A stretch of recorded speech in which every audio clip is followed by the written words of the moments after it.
Hi, 1 minute in God's word. Today I'm talking about cleanliness is next to godliness. I'm sure you've heard that word a million times, if not once.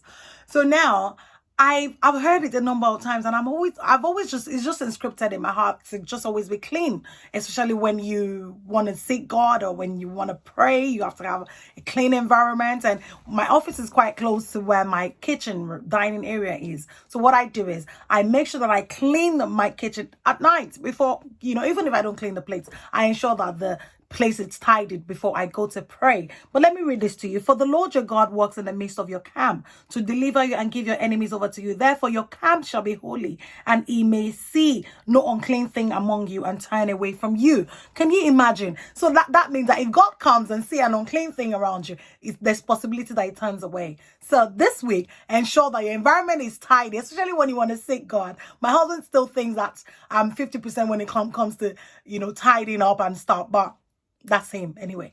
So, God bless you and have a great week.